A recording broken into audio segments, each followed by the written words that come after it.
다음으로 저희 오늘 대한민국 역사학교 숫자로 본 한국 근현대사 역사교실 제3기 수업을 시작하도록 하겠습니다. 네, 오늘 이 수업을 이제 교육이 탄생하기까지 제일 먼저 수고를 자청해 주신 우리 대한민국 역사학교 이주철 교장님 모시고 오늘의 개강 한 말씀 듣도록 하겠습니다. 네, 힘찬 박수로. 네. 반갑습니다. 지금 그 익산에서 건강 갑상선인가 건강검진하고 4시 차로 해가지고 7시 5분에 쫙 도착했습니다. 다른 분들 그 버스 밴 타고 왔습니다. 네. 길게 이야기할 수는 없는데 굉장히 제가 그 감회가 무량한 것이 이것이 이제 세 번째 3기입니다. 그러다가 지금 우여곡절 끝에 3기가 열렸습니다. 이제 등록도 그렇고 해서 제가 이제 작년 2월달에 옹강대학을 이제 정년퇴임을 하고 31년 있었는데 제가 이제 2월 말에 안양으로 올라와서 제일 먼저 찾은 곳이 여기입니다. 그러다 보니까 이제 이범 사무총장님하고는 저하고는 뭐 20년, 30년 인연이 되는데 이렇게 진지를 구축해 놨더라고요. 어디 가도 쉴 데가 없어요. 우익들이 길거리에 태극기 집회도 어디 가서 쉬어야 되는데 야 이게 우익의 보금자리고 진지구나 해서 굉장히 고맙게 생각했고 또 우리 손 대표님을 그때 처음 뵀는데 뭐 이렇게 저렇게 이야기하다 보니까 제가 무슨 뭐 이쁜 짓도 안 했는데 역사 교장을 좀 맡아달라 해서 제가 이제 일거리가 생긴 것이죠. 그리고 이제 포럼을 한 3개, 4개 관장하고 1년 동안 굉장히 좀 바빴습니다. 그런데 제가 이제 오늘날 우리 위기라는 거는 체제 위기고 지금 대한민국이 지금 없어지느냐 마느냐 하는 지금 이 순간에 지금 처해 있다고 저는 그렇게 판단을 하고 있습니다. 근데 왜 이런 위기가 벌어졌느냐 할 때는 북한의 김일성이가 2가지로 공산통일을 하려고 하는 것인데 하나는 용어전술이고 둘째는 역사를 무기로 해가지고 남한을 그 공산통일로 하겠다는 그 전략이 70년 동안 했는데 70년 동안 하다 보니까 지금 이게 먹혀 들어간 거예요.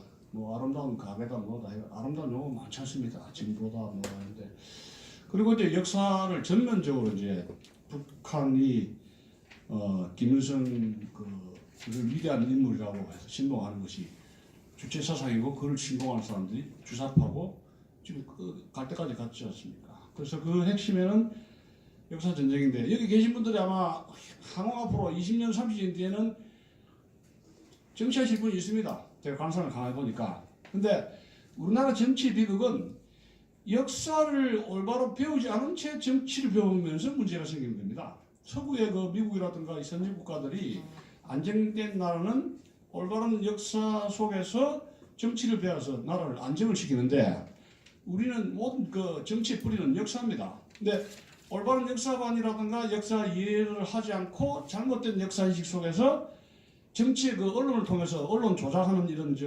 조작하는 매니플레이션 인기를 올리고 표를 얻고 여기 이제 포퓰레이션으로 하고 이렇게 사탕 발림의 이런 그 잔 기술을 익히게 되는 요 기술만 늘었단 말이에요. 잔재주만. 그건 이제 역사에 대한 깊은 인식이라든가 이해라든가 공부가 없었기 때문에 이 나라의 정치가 지금 도탈이 빠지고 말았습니다. 그래서 제가 이제 이 3기인데 솔직히 말씀드린다면 역사교실 3기가 언제까지 지속될지는 저도 보장을 못합니다. 근데 역사교실이 중대한 건 아는데 여기 계신 분들 애국 시민들이 이렇게 계속 여기서 후원하고 도와주지 않으면 이 역사 강의는 수밖에 없는 그런 운명에 처할 수도 있다는 말씀입니다. 그리고 이 3기에서 제 선배이신 박순영 선배님께서 장학금을 4분에 대한 장학금 40만 원을 기증해 줬습니다. 그러면서 이제 여기 장학생들 4분이 여기에서 앉아 계시다는 것을 말씀을 드리고 특히 그 장학금을 받은 분들은 나라를 구하겠다는 아주 그 일념 하나로 열심히 결석을 하지 마시고 참석을 해 주셔가지고 올바른 역사 속에서 그렇게 정치 무대에 또 앞으로 가실 분들이 여기 많을 것 같은데 이 나라를 부디 구해주시기를 부탁을 드립니다. 그리고 오늘 첫 번째 강의하신 우리 조 교수님 저하고 미국 사학회에서 벌써 2년이 20년이 넘습니다. 저하고 역사 인식에서 모든 것이 똑같고 그림에 이런 아주 그 영광이 또 글도 아주 잘 쓰십니다. 앞으로 좋은 영광 속에서 이 역사 교실 3기가 4기 계속 연습되어서 나라를 구하는 교실로서 버팀돌이 되기를 간곡히 부탁합니다. 감사합니다.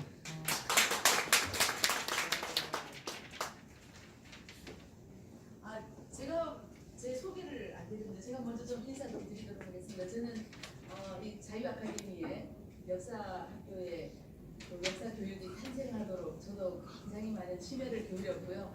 여러분들이 이렇게 많은 분들이 오셔서 이렇게 개강을 하기까지 우여곡절이 많았습니다. 1차적으로는 작년 12월 20일에 개강을 하려고 했는데 인원이 모자라가지고 그때 못했어요. 근데 우리 이주찬 의장님께서 여기저기서 다른 또 이제 장학금도 또 유치해 오시고 그래서 여기 꼬리아우라라고 그 월간 영웅을 발간하시는 그 박상재 회장님이 있습니다. 그분을 이제 역사 월간으로 이제 20만 원씩 해서 2명의 장학금 두 분을 이제 장학생으로 공부할 수 있도록 이제 계속 해주신 이번에도 마찬가지로 해주셨고요. 그래서 여기 계신 분들 중에 정말 이게 유료가 아니면 아무래도 강의가 좀 이렇게 교육에 참석이 좀 어렵더라 하는 그런 얘기가 접근되지 않도록 계속 잘 나오시기를 부탁을 드리고요. 저는 이제 프리덤 칼리지 장학회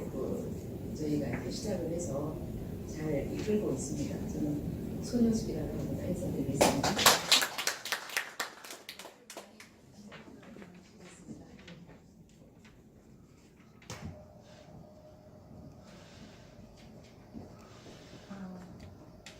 안녕하세요. 오늘 강의를 맡게 된 영산대 정윤희 교수입니다. 이렇게 바쁘신데 연초부터 귀중한 시간 내주셔서 감사합니다. 사실은 이제 제가 안 나오나요? 네네. 사실은 1강이 아니고 이제 이게 약간 순서가 바뀌었어요. 근데 이제 그냥 이해하시고 들어주시면 좋고요. 사실 이게 역사라는 게 흔히들 이제 과거에 지나간 일이라고 생각들 많이 하시는데 1945년 해방 이후의 역사는 지나간 일이 아닙니다. 지금 우리의 현실 인식의 발판이 되는. 그러니까 이제 지금 현재 국정을 농단하고 있는 사람들, 저 사람들의 현실 인식이 잘못된 거예요.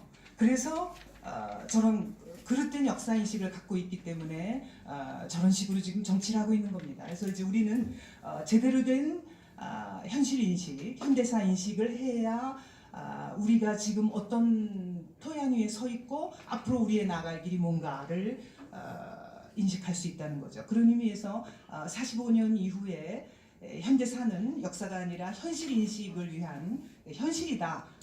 현실과 깊게 연계되어 있다. 이런 이제 생각을 갖고 해주셨으면 좋고요.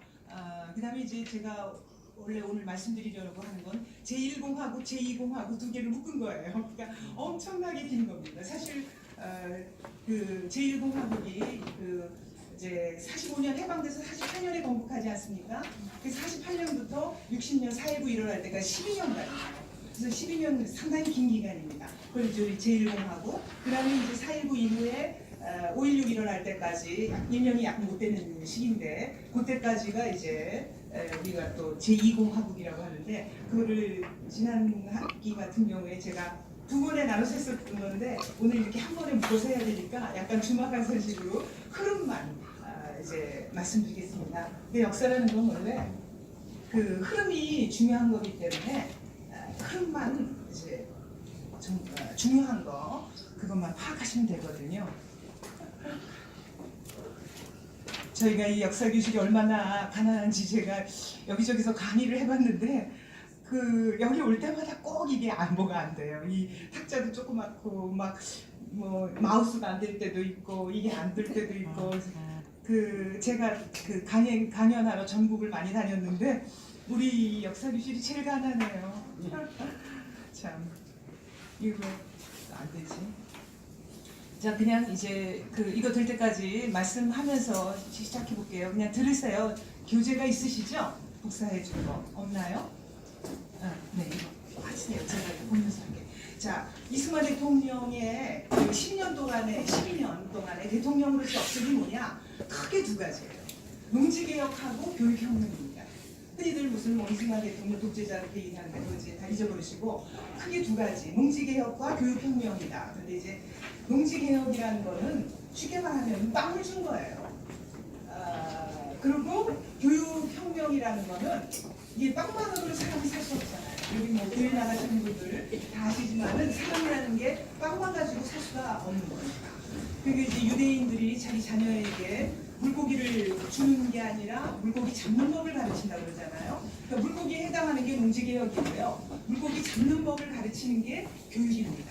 그러니까 이승만 박사가 이 두 가지를 다 한 거예요. 한꺼번에. 이제 약간 뭐 순서는 있었습니다만 기본적으로 이제 국가를 구상할 때 나라를 세우려고 했을 때 이미 미국에 계실 때 다 구상했어요. 그래서 이제 농지개혁을 하고 그 다음에 이제 교육혁명을 한 거예요. 그래서 이제 두 가지를 말씀드릴 텐데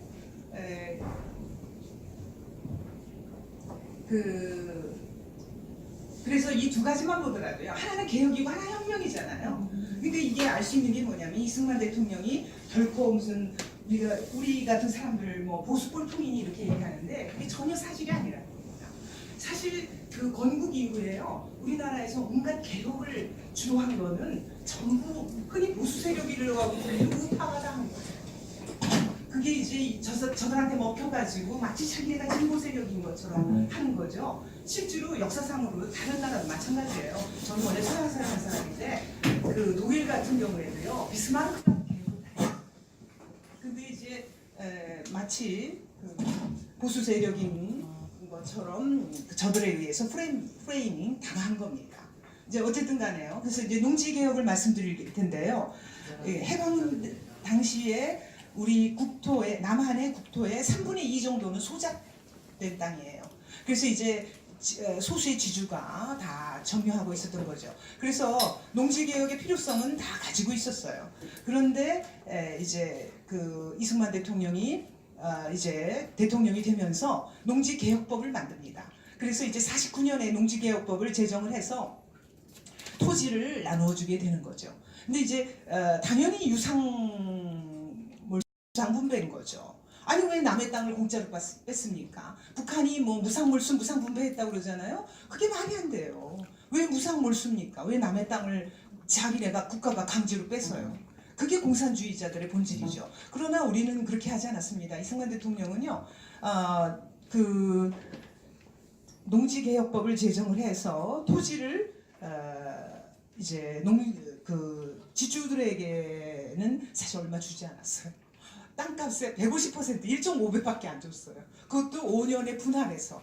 그러니까 지주들한테는 굉장히 실망스러운 거죠. 그러나 땅을 사는 사람한테는 굉장히 유리한 거예요. 그래서 얼마 안 되는 돈으로 땅을 가질 수 있게. 그야말로 이제 경자유전이라 해서 토지를 경작하는 사람이 땅을 가질 수 있게끔 만들어 놓은 겁니다. 그래서 이제 이것을 처리를 했는데 이 경자유전의 원칙에 따라서 이제 토지를 가지게 되는데 이게 6.25 직전에 이루어져요. 그러니까 이게 얼마나 다행이었는지요. 만약에 이게 6.25 전에 안 됐으면은 어떻게 됐었을 것 같아요. 북한이 밀고 내려왔을 때 북한에서는 뭐 무상몰수 무상분배 해갖고 뭐 선동을 하면서 땅을 나눠줬다 그러는데 만약에 우리한테 그냥 6.25에 쳐내려왔는데 뭐 그러면은 토지가 없던 사람들이 다 들고 일어나서 공산당에 다 동조하죠. 그게 원래 박헌영이 원했던 거예요. 그래서 박헌영이 김일성하고 스탈린을 찾아갔을 때 6.25 전쟁 일으키겠다고 모스크바로 찾아가거든요. 김일성하고 박헌영이. 그랬을 때 박헌영이 호언장담한 게 뭐냐. 박헌영이 남노당이었잖아요. 그러니까 자기가 남한에 대해서는 이제 김일성보다 더 잘한다 그래가지고 뭐라고 얘기했냐면 될랑 말랑 하는 접촉이 뭔가 안 좋은가 봐요. 조그마가 됐네. 네, 그래서 이제 박헌영이 주장한 게 그거거든요. 일단 쳐내려가기만 하면은 남한에서 다 들고 일어날 거다. 그랬어요. 그랬는데 아무도 들고 일어나지 않았거든요. 그게 이제 우리가 6.25 전쟁에 결국은 물론 이제 유엔에서 그 16개국이 도와준 것도 있고 뭐 그렇지만은 어쨌든 그게 사실은 6.25 전쟁을에서 우리가 승리할 수 있었던 기반이 된 거예요. 근데 그거를 이승만 대통령이 벌써 그 미국에 있을 때부터 구상을 했어요. 그래서 초대 농림부 장관을 다른 독립운동 경력이 없는 조봉암을 앉힌 거예요. 조봉암이 공산당 경력이 있거든요. 그래서 이제 토지를 분배하려고 그렇게 한 겁니다. 그러니까 굉장히 모든 게 원대한 뜻이 있었어요. 그냥 무슨 주먹구구식으로 아마추어들이 하는 그런 거하고 전혀 다릅니다. 이승만 대통령이 일찍부터 다 생각한 게 있었어요. 그래서 조봉암이를 초대 농림부 장관으로 앉혔고 농지개혁을 막 서두른 거예요. 그래서 6.25 직전에 그 50년 6월에 6.25가 나잖아요. 50년 봄에 농지개혁이 어느 정도 이루어져요. 그래서 이제 그것을 바탕으로 해서 이제 뭐라 그럴까요? 우리가 그 이후에 국가 경제가 발달할 수 있는 기반이 된 거예요. 왜냐하면은 사람이라는 게 그 뭐 소도 비빌 언덕이 있어야 된다 이런 얘기가 있잖아요. 인간이라는 게 자기가 가진 어느 정도의 재산이 있어야 돼요. 그래서 이제 여기 있던 그 하얀 칠판 어디 갔는지 없어졌네. 그 칠판 있어야 되는데 이것도 없는데 그것도 안 돼. 그 하얀 칠판 조그만 거 갖고 오세요. 그 우리가 어느 정도의 사람이라는 게 재산이 있어야 그 마음의 안정이 온다고 할까요? 그런 겁니다. 그래서 그 자기가 아무것도 여기서 가진 것이 없다? 그러면은 그 자기가 살고 있는 이곳에 대한 애착이 없어요. 그래서 어느 정도의 그 재산이 있어야 되는 거죠. 됐네요. 색깔이 약간 이건 불만 끄면 이제 됐겠어요. 이거 아닌데 이 파일이 아닌데 딴 파일을 끼셨네. 예. 이 파일이 아니고요. 여기 아래 한 거. 이거 어떻게 보세요? 이거 아닌가?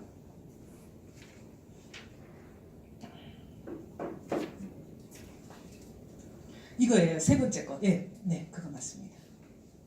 예, 이제 보이네. 네, 됐어요. 이제 이 불만 끄면 되겠어요. 근데 이제 마우스는 어디 갔죠? 마우스가 있어 이걸 올리는데 페이지가 일단 되네. 자 이제 됐어요. 이게 이제 아까 말씀드린 겁니다. 그래서 이제 49년에 농지개혁법을 만들었어요. 그래서 이제 농지개혁법이 최종 통과된 게 50년 3월인데 요게 이렇게 약간 기울여가지고 아니요 저쪽 방향으로 이렇게 그렇죠. 네 됐어요. 네. 됐습니다. 예. 그래서 이제 농지개혁법이 최종적으로 통과된 게 50년 3월이잖아요. 그러니까 6.25 전쟁 직전이란 말이죠. 그런데 정부에서는 그 농지개혁을 다 하기 위해서 준비를 다 해놔가지고 있었어요. 그래서 이제 이 당시에는 야당인 한민당도 농지개혁에 반대하지 않았어요. 자기도 그 한민당이 누굽니까? 호남의 지주들이 올라와서 만든 당 아니에요. 그래서 엄청난 땅을 가지고 있었는데 그럼에도 불구하고 이 사람들이 무슨 농지개혁에 반대하다든가 그런 짓을 하지는 않았어요. 왜냐하면 농지개혁을 하지 않으면 공산주의에 먹힌다라는 거를 다 알고 있었던 거죠. 그래서 이제 곧바로 농지개혁을 했어요. 그래서 6.25 전쟁 직전까지 농지개혁의 농지의 70% 내지 80% 정도가 분배가 됐다라는 거예요. 그래서 제가 이제 말씀드렸지만 이게 이제 6.25로 잠시 중단됐다가 57년까지 다 맞춰졌지만 이게 있었기 때문에 그 공산주의 6.25 때 먹히지 않았다. 그리고 이제 말하자면 누구나 다 땅을 가지게 되니까 이게 이제 자장농이 되는 거예요. 그래서 상당한 정도의 사람들이 자장농이 되니까 이제 자기가 지켜야 될 게 생긴 거잖아요. 우리가 왜 사람도 가족이 생기면은 지켜야 될 사람이 생기듯이 자식도 있고 그런 것처럼 자기가 땅을 가지게 되면은 이 땅이 있는 이 나라 체제를 지켜야 되는 거죠. 그래서 이게 6.25 때 우리가 먹히지 않게 됐다. 그리고 이제 신분 차별이 없는 평등 사회가 도래했다. 옛날에 이제 지주 밑에 가서 그 다 꼼짝도 못하는 그런 상황이었지만 이제 다 땅을 가지게 되니까 평등사회, 이게 얼마나 중요한 겁니까? 인도가 여러분 잘 아시지만 인도가 오늘날까지도 저 큰 땅덩어리에 저 인구에 저 자원 가지고 발달 못하는 이유가 뭡니까?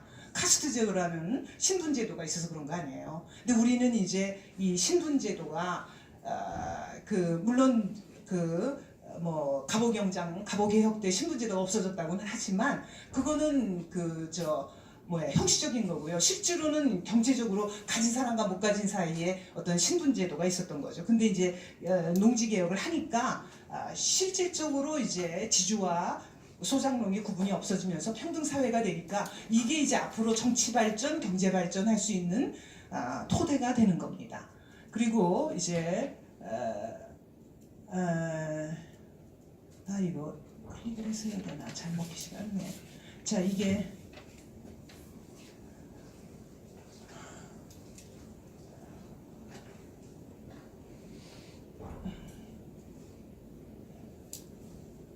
그 다음에 이게 이제 농지개혁이 북한처럼 뭐 무상물수 무상분배가 아니라 개인의 재산권을 존중하는 자유민주주의 기본 원리에 따라서 했다라는 거.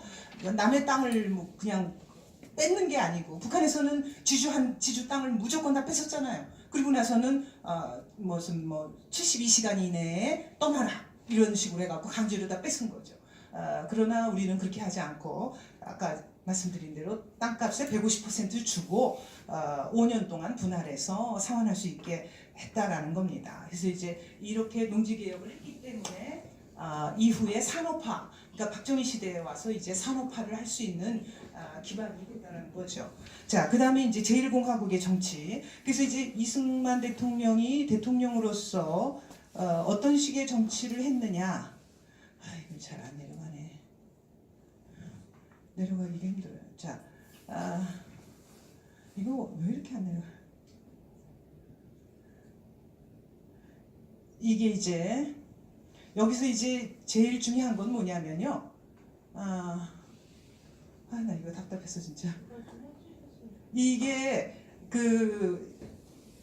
흔히들 이제 우리나라 얘기할 때 이제 민주화하고 산업화라는 그런 구도가 있잖아요. 그래서 지금 이제 지금 집권 세력이 뭐라고 주장하냐면은 박정희 시대에 산업화를 해서 경제가 발전했는지 모르지만 자기네가 이제 투쟁을 해서 민주화는 자기네가 했다고 그러잖아요. 근데 그거 프레임 자체가 다 거짓말이에요. 왜냐면은 민주화라는 게 독재가 있었고 그래서 자기네가 민주화시켰다라는 건데, 아니 우리가 민주주의라는 게 한 번도 해본 적이 없는데, 민주주의 그 전까지 일제시대에 있다가 그 전까지는 조선왕조였고 갑자기 어떻게 하루아침에 민주주의를 합니까? 그래서 경제도 우리가 불모지에서 6.25 전쟁 후에 폐허해서 우리가 경제 성장을 했잖아요. 그래서 경제 성장, 경제 발달이라고 그러잖아요. 맨날 무슨 영어로 이코노믹 디벨롭먼트라고 해서 성장하고 발달했다 그래요. 근데 민주주의는, 정치는 왜 성장하고 발달하지 않냐 이 말입니다. 정치가 하루아침에 민주주의는 어떻게 돼요? 아니 우리나라가 45년에 일제로부터 해방됐는데 48년부터 독재를 했대요. 그래갖고 저 사람들이 교과서에 써놓은 거 보면요, 우리가 70년 독재를 했대요. 그래서 자기네가 87년에 민주화를 시켰대. 그래서 자기네가 민주화 공로자예요. 그래서 5.18 민주화 유공자고 뭐든지 민주화 갖다 붙이면서 자기네가 민주화인 척하는데 그 프레임을 깨야 돼요. 왜냐하면은 아니 민주주의가 어느 날 그럼 45년에 해방이 됐는데 일제 밑에서 갑자기 이 민주주의가 꽃이 펴요? 민주주의가 그런 겁니까? 경제발전은 몇십 년 걸려서 했는데 민주주의도 마찬가지예요. 민주주의가 우리나라에 딱 이식을 했잖아요. 예를 들어서 헌법 같은 거 생전 처음으로 헌법이라는 48년에 재헌헌법 만들고 대통령 뽑고 국회의원 뽑고 처음으로 했잖아요. 근데 갑자기 무슨 독재를 해요. 독재를 하기는. 민주주의가 그때서부터 지금까지 끊임없이 성장 발전해 오는 겁니다. 그렇게 인식을 해야 돼요. 그러니까 경제 성장처럼 경제 발전처럼 민주주의도 성장 발전한다. 이렇게 생각을 해야 되는데, 그러니까 산업화 민주화라는 이 구도 자체가 쟤네들의 프레임에 우리가 걸려든 거예요. 제가 그게 작년에 곰곰이 생각해서 이제 역사 교과서 문제를 하다 보니까 우리가 걔네들 프레임에 걸려 들어가지고 지금 이 고생을 하고 그런 식으로 하면서 저 사람들이 지금 어떻게 하고 있느냐면요.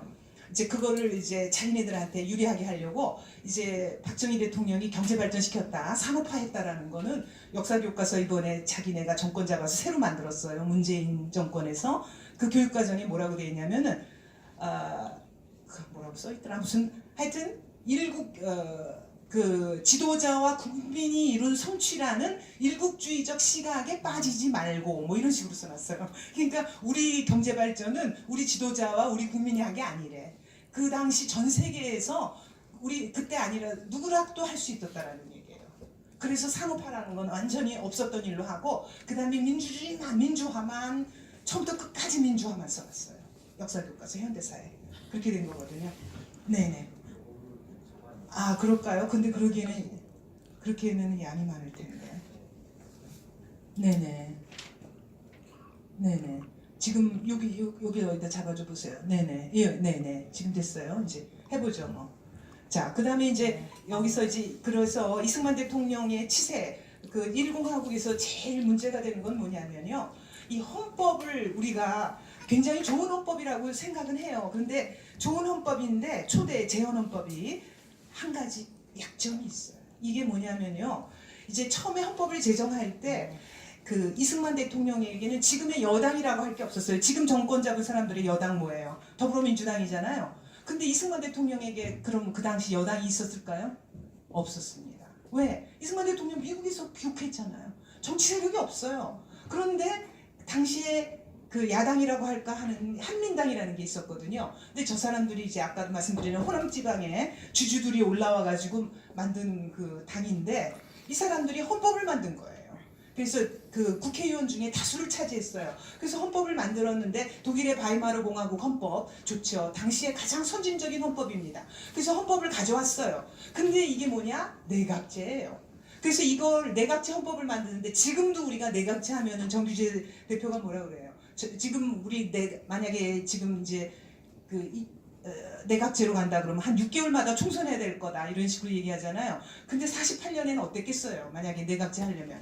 근데 내각제 헌법을 만들고 있었다고요. 그러니까 이승만 대통령이 뭐라 그랬냐면 지금 내각제 헌법 할 때냐. 지금 우리가 신생 후진국인데 내각제 하면 안 된다. 대통령 중심제 해라. 그리고 또 우리는 뭐예요? 그 적과 북한이 있잖아요. 그래서 분단이 된 나라인데 그거 가지고는 안 된다. 공산당들이 있기 때문에. 네. 그 다음 페이지. 네. 그래서 이제 네, 됐어요. 신생 후진국이기 때문에 대통령 중심제로 해야 된다. 그래서 왜냐하면은 나라 처음 세워가지고 할 일이 그렇게 많은데 내각 책임제를 갖고 어떻게 하느냐. 그래서 이승만 대통령이 헌법 그 제정하는 사람들한테 그 대통령 중심제를 하라 그랬어요. 그래서 그랬더니 이제 만약에 내각 책임제로 하면은 이게 붕당 정치가 되거나 공산주의 세력이 내각에 침투할 가능성이 있다. 그래서 이제 내각 대통령 중심제로 바꾸라고 했어요. 그래서 만들어진 헌법이 만들어졌는데 그 헌법이 바로 뭐냐? 대통령 중심제하고 내각 책임제 짬뽕 헌법이 생긴 거예요. 그래서 여러분도 지금 보시면 아시지만요. 자, 대통령 중심제인데 총리가 있어요. 자, 일본 같은데 대통령 있습니까? 없습니까? 없죠. 총리만 있죠. 근데 그러니까 일본은 내각 책임제잖아요. 근데 총리가 있고 대통령은 없어. 근데 우리나라는 대통령도 있고 총리도 있어요. 이게 짬뽕 헌법이에요. 왜냐하면은 이승만 대통령이 그렇게 말하기 전에 저 사람들이 바이마르 공화국 헌법을 가져다가 내각제 헌법을 만들고 있다가 막판에 대통령제로 하라 그러니까 대통령제만 낑겨 넣은 거예요. 그래서 이두저도 아닌 헌법을 가져다 놓은 거예요. 그래서 상당히 불완전한 헌법입니다. 그래서 대통령이 뭐 저 사람들이 제왕적이니 어쩌니 하는데 다 거짓말이고요. 실제로는 국회에다가 그 종속돼요. 그래서 초대 그 국무총리를 지명하려고 그랬는데 이윤영 씨를 임명을 하려고 그랬는데 저 사람들은 자기네 한민당의 김성수 씨를 동아일보 세운 창업자죠. 그 김성수 씨를 국무총리로 해달라고 한 거예요. 그래서 안 해줬다. 그리고 이제 이윤영을 그 임명하니까 국무총리 승인을 거부했어요. 그래서 초대 총리부터 승인이 안 됐어요. 이거 맨날 우리가 보던 거죠. 요새도 대통령 무슨 총리 임명 동의안 할 때 국회에서 하는 거 그게 그 정상적인 게 아닌 거예요. 왜냐하면은 내각을 짜는데 그 대통령이 마음대로 할 수가 없게 대통령을 견제하는 장치가 너무 심한 거예요. 그러니까 내각 책임제적인 요소가 굉장히 강해요. 왜냐하면 그리고 또 국회의원들이 장관도 겸마해서 하잖아요. 우리나라는. 그러니까 그것도 내각 책임제적 요소가 강하고요. 자, 이런 식입니다. 그런데다가요. 그러니까 초대 총리부터 못했죠. 그래서 이승만 대통령이 원래 이윤영 목사를 하려고 그러다가 임명을 못해가지고 이범석 철기 이범석 장군을 초대 총리로 임명을 한 거예요. 그래서 이제 대통령하고 국회가 싸우기 시작하는데요. 48년보다 내내 싸우는 거예요. 그래서 49년이 됐다. 여기서 49년이 되자마자 뭐 하냐면은요. 그 한민당이 아까 호남에서 올라온 지주들이 중심이 된 당이라고 그랬죠. 기타 정파를 모아갖고 이름만 바꿔서 민국당이래요. 이제 여러분이 여기서 아셔야 될 건 뭐냐면요. 지금의 그 더불어민주당 그 계보를 위로 거슬러 올라가면요. 전부 민자가 붙어 있어요. 바꾸는데 민자는 안 버려. 한민당이었자 민국당 돼요. 이제 민국당으로 바꿨어요. 그래가지고 개헌안을 내는데 개헌안이 뭐냐면은 내각 책임제로 바꾸자는 거예요. 대통령 된 지 얼마 됐다고? 초대 대통령 자기네가 선출해놓고 이승만 대통령이 마음에 안 드는 거예요. 그래서 처음부터 내각 책임제로 바꾸자. 이렇게 개헌안을 내요. 그래서 이승만 대통령이 이제 안 되겠어서 당이 없으니까. 그래서 이제 대한청년단이라는 걸 조직을 해가지고 개헌안 반대 시위를 하게 해요. 그래서 개헌안을 부결시키는 거예요. 그리고 50년이 되잖아요. 이제 50년이 돼서 제2대 국회의원 선거를 실시하는데 여기서 이제 무소속이 되고 당선이 되죠. 지금도 그렇지만 우리나라 사람들은 정당의 개념이 없어요. 정당 정치를 안 하는 거예요. 지금도 우리가 정당 정치가 양당 정치로 제대로만 됐어도 이렇게까지 안 됐어요. 근데 이제 정당에 대한 개념이 없으니까 무소속이 되고 당선되잖아요. 그럼 민국당이 돈이 많아요. 아까 호남의 지주들이 올라왔다고 그랬잖아요. 그래서 그 당시 이제 농사 짓던 시절이니까 농업이 우리나라의 주업이던 시절이에요. 그러니까 지주들이 제일 돈이 많은 거예요. 그래서 이제 그 지주들이 세운 그 당이 이제 한민당이 민국당으로 바뀐 거예요. 그래서 이 민국당이 무소속을 다 영입을 해요. 그리고 또 다수당이 되는 거예요. 그러니까 대통령은 자기 뒷받침해줄 여당도 없어. 그런 상황에서 이제 6.25 전쟁이 나서 이제 정쟁을 잠깐 중단을 하는 거죠. 그러고 나서 이제 51년이 돼요. 조금만 올려주세요. 자, 그래서 51년이 됐는데 이제 이 51년부터는 이승만 대통령한테 불운이 닥칩니다. 왜냐하면 전쟁이 일어났는데 다 알다시피 어떻게 돼요? 50년에 이제 6월에 6.25가 났잖아요. 근데 이제 9월 15일 날 인천 상륙작전을 해서 우리가 완전히 낙동강 전선에서 진짜 다 바다로 다 빠져 죽느냐, 제주도로 정부를 옮기느냐 그런 상황에서 역사적인 그 인천 상륙작전 하는 겁니다. 그러니까 승리 확률 5,000분의 1이라는 거 아닙니까? 근데 이제 전세를 확 뒤집었어요. 그렇게 해서 이제 10월 1일 날 38선을 돌파해서 올라가죠. 이것도 이승만 대통령 결단이 아니었으면 못 올라가요. 원래 못 올라가게 돼 있었어요. 유엔군이 왔기 때문에 그쪽은 남침을 했어도 우리는 38선을 지켜야 된다 이렇게 된 거예요. 그래서 이제 우리가 북한 영토에 대해서 관할권이 없다 이렇게 된 거예요. 주리스딕션 문제죠. 그래서 못 올라가는데 이승만 대통령이 전시 작전권을 내줬잖아요. 유엔군한테. 그럼에도 불구하고 올라가라고 정일권 참모총장한테 얘기를 했어요. 그래가지고 10월 1일 날 국군이 먼저 38선 돌파하고 올라가는 겁니다. 그래서 10월 1일이 뭐예요?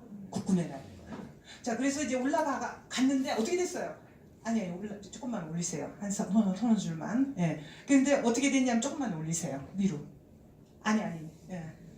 자, 내가 말을 내리라는 말을 잘못했어요. 예, 여기. 이게 이제 어떻게 된 거냐면은 국민방위군 사건이라는 게 뭐냐면은 제가 어떻게 해봐야 되겠다. 이제 잘 돼요? 잘 되면 이제 제가 할게요. 예. 네, 왼쪽 걸로요. 네. 아니 선생님께 불편하셔서 어떡하세요? 네네.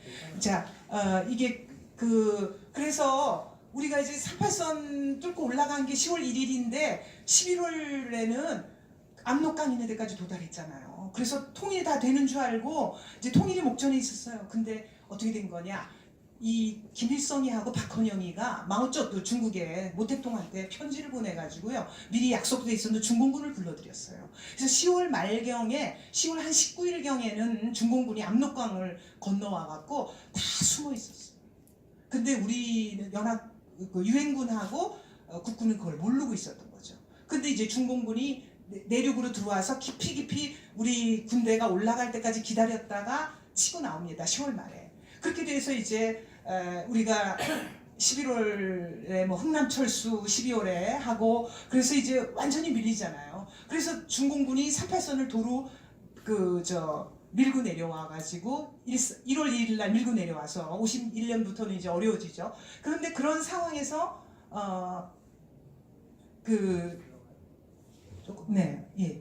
여기다 주세요. 예. 그래서 여기가 이제 국민방위군이라는 걸 소집을 해요. 왜냐하면은 중공군이 뭐 나중에 안 거지만 100만 명이 넘게 들어왔잖아요. 그래서 이제 우리가 군대가 없기 때문에 50만 명의 국민방위군을 서울에 소집했는데 그래서 이제 이 걸어서 남쪽으로 이동하는 중에 상당수가 굶어 죽거나 얼어 죽습니다. 그해 50년 겨울이 그렇게 추웠다고 그러잖아요. 그래서 이제 근데 이게 나중에 알고 보니까 그 이승만 대통령이 만들었던 대한청년단 있죠. 그 야당을 견제하기 위해서 그 간부가 이 착복을 한 거예요. 그 다 보급품 이런 걸 다 빼돌려서 굶어 죽거나 얼어 죽은 거죠. 그래서 상당수의 사람들이 죽으니까 이게 이제 인심이 나빠졌죠. 그런데다가 그 다음 달, 바로 다음 달에는 거창 양민 학살 사건이 납니다. 이게 이제 왜냐하면 6.25 전쟁 중에 낙동강전선에서 올라오던 그 국군이 있었죠. 그리고 인천 상륙작전에서 인천에서 올라오고 양쪽에서 이제 협공을 하니까 그 중간에 있던 북한군들이 어떻게 돼요? 괴멸 상태에 빠지니까 근처에 있는 산으로 숨어 들어가서 지리산 같은 데로 들어가서 빨치산이 되잖아요. 그래서 이제 우리가 빨치산 토벌 작전을 벌이는데 그 과정에서 양민을 죽이게 되는 거죠. 이게 이제 어쩔 수 없는 부분이 있어요. 이게 베트남 전쟁도 그렇고요. 베트남 전쟁에서 잘 아시지만 베트콩이 있잖아요. 근데 이 사람들이 군복을 입은 군인이 아니에요. 어디나 파티잔, 우리가 빨치산이라고 그러는데 이 파티잔 유격군이라는 거는 그냥 보통 옷을 입고 있어요. 그래서 민간인인지 적군인지 알 수가 없단 말이죠. 그래서 베트콩도 그렇게 된 거 아니에요. 와갖고 막 공격하면은 따라가다가 보면은 민가로 들어가서 마을로 들어가서 어디다 숨는 거예요. 이런. 그러니까 그 마을을 다 뭐 불태워버린다 그러면 뭐 나중에 그게 뭐 베트남 양민이었다 이래가지고 양민 학살한 거죠. 우리도 마찬가지예요. 빨치산 토벌하는 도중에 빨치산이 뭐 보통 사람하고 똑같은 옷을 입고 있으니까 빨치산을 추적하다 보면은 그 민간인하고 구분할 수가 없단 말이죠. 그 우리가 구분하는 기준이 뭐예요? 군복인데 그 군복도 안 입은 사람들이니까. 그래서 민간인을 죽게 되는데 이제 그걸 가지고 학살을 했네 이제 난리를 치는 거죠. 그래서 이 거창에서 양민이 학살됐는데 이제 그것까지도 했는데 그 다음에 국방부 장관이 그걸 축소 은폐하려 했다라는 거죠. 그래서 이제 이게 이 두 가지 사건이 51년 초에 연이어 일어나면서 이제 그 대통령이 굉장히 정치적으로 어려워지니까 이승만 대통령이 아무래도 안 되겠다 해서 이제 대통령 직선제로 바꾸려고 한 거죠. 그러니까 초대 대통령은 어떻게 뽑았어요? 간선제였습니다. 그래서 50총선거를 해갖고 48년에 국회의원 196명, 원래 200명이었는데 초대 대통령 뽑을 때 196명이 모여요. 그래갖고 그 196명 중에서 이승만 박사가 몇 표를 땄어요? 180표를 받았습니다. 180표. 그때 김구 선생이 13표 받았어요. 이게 초대의 위상이에요. 그러니까 지금 그 김구 선생의 그 위상 누가 만들어낸 겁니까? 그 후에 필요에 의해서 만들어진 거예요. 그 당시에 이 180대 13이라는 표는요. 13이었나 16이었나 지금 가물가물하네. 그거 중요하지 않아요. 어쨌든 이승만 박사가 얻은 표의 10분의 1도 안 된다는 겁니다. 196표 중에 180표를 이승만 박사가 얻은 거예요. 그러니까 그 당시에 압도적인 위상. 그러니까 독립운동의 최고의 지도자 카리스마는요 이승만 박사를 따라갈 사람이 없는 거예요. 그 당시에 전무후무한 카리스마를 가진 그런 사람이었던 거예요. 근데 이제 후대 사람들이 자기네 필요에 의해서 김구 선생을 띄운 겁니다. 왜 띄웠겠어요? 이유는 두 가지예요. 하나는 무장투쟁했다라는 것 때문에 띄운 거예요. 그리고 외교적인 이승만 박사가 한 외교적인 독립운동은 독립운동이 아니다. 왜 그렇게 했겠어요? 김일성이 무장투쟁했다라는 걸 강조하기 위해서 김일성하고 김구를 같은 계열로 몰아가기 위해서, 그러니까 김일성의 무장투쟁을 강조하기 위해서 김구를 띄운 것뿐이에요. 그 다음 두 번째는 뭐지? 연방 남북 대화, 그거죠. 48년에 이제 4월에 50 총선거 하기 직전에 북한으로 가서 이제 뭐 끝까지 우리 민족끼리 뭐 그거 대화를 하자 하고 해서 김구하고 김규식 박사 가잖아요. 그거를 이제 강조하려고, 남북 대화, 그걸 강조하려고 김구 선생을 띄운 겁니다. 그래서 오늘날 김구 선생의 위상이 그렇게 올라가 있고 이승만 박사는 바닥에다 처박은 거예요. 그러나 그 당시에는 196표 중에 180표를 이승만 박사가 얻었다는 거. 근데 이제 간선제잖아요. 근데 이승만 박사가 이 두 가지 사건으로 인해서 이제 표를 못 얻을 것 같으니까 직선제로 개정을 하려고 한 겁니다. 그런데 이제 이게 이제 간선제를 유지할 경우 국회에서 뽑으니까 국회에서 다시 당선 안 되죠. 그래서 이제 국민들이 뽑을 거니까 직선제로 하려고 그런 거예요. 올려보세요. 그래서 직선제로 하려고 해서 이제, 그런데 어떻게 돼요? 이 야당은, 한민당을 중심으로 한 사람들은 내각 책임제를 하려고 그러고 이쪽은 대통령 직선제를 하려고 그러는 거죠. 그래서 이제 계속 싸우게 되는 겁니다. 그래서 이제 밑으로 내리세요. 올리세요.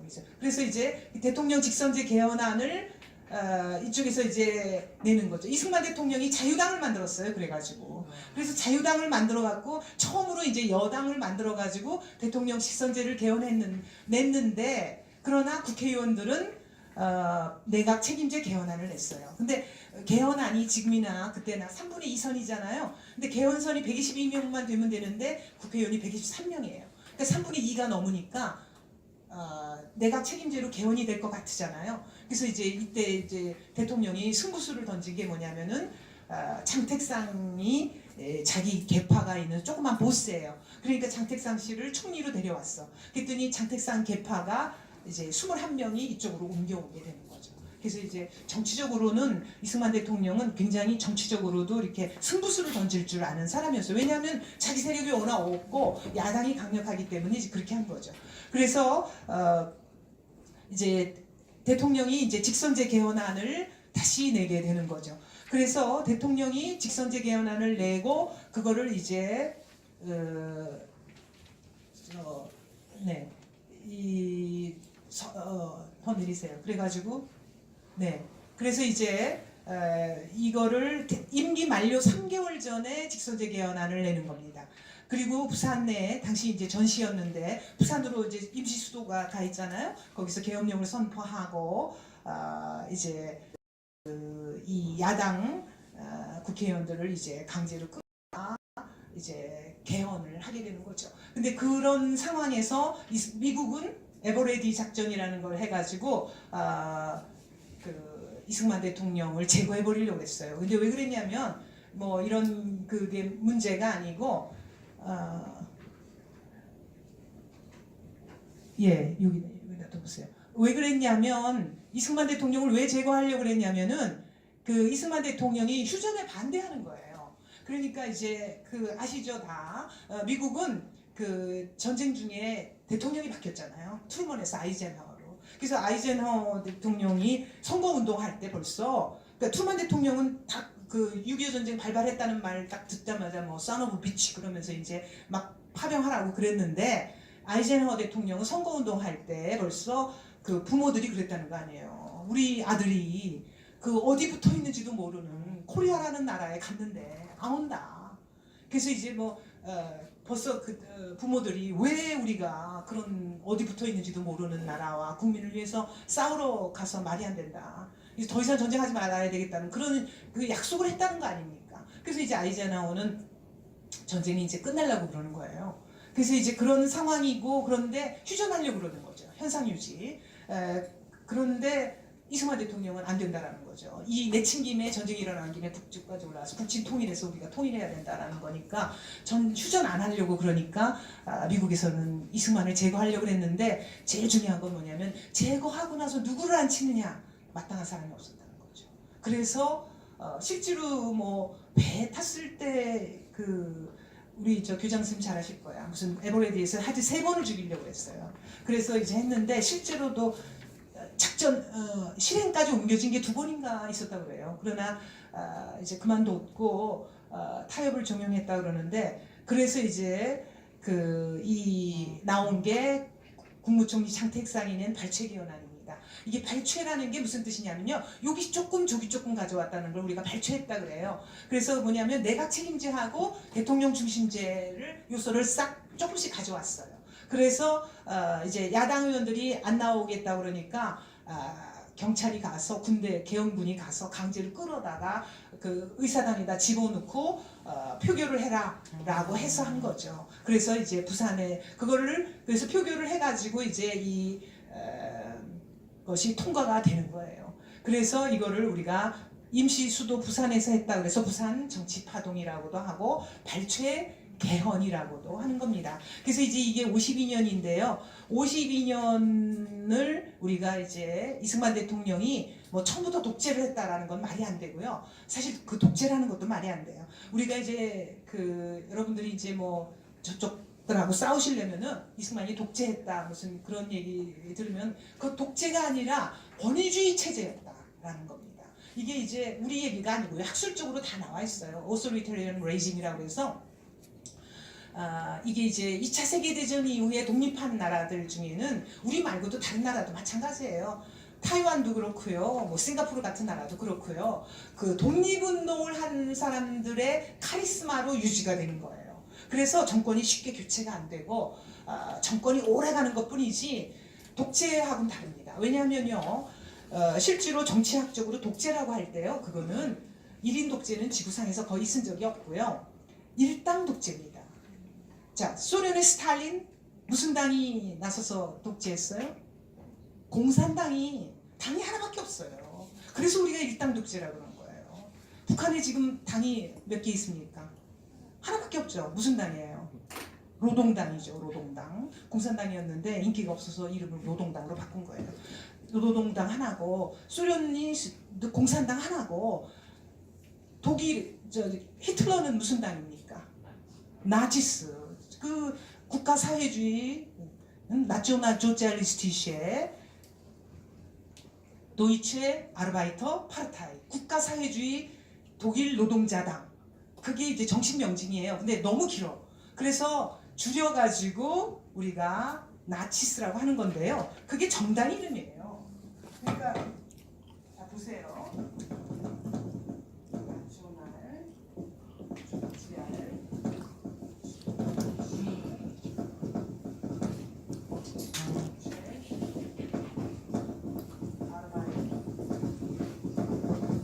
요새 애들 아르바이트 한다는 그 아르바이터 노동 워크라는 거죠. 아르바이터 파르타이. 이게 나치스의 정식 명칭이에요. 단위는 국가 사회주의 도이체 독일 노동 이게 아르바이터라는 게 이제 노동자죠. 노동자 정당이다. 파르타이. 근데 너무 이름이 길잖아요. 그래서 줄인 거예요. 어떻게 줄였어요?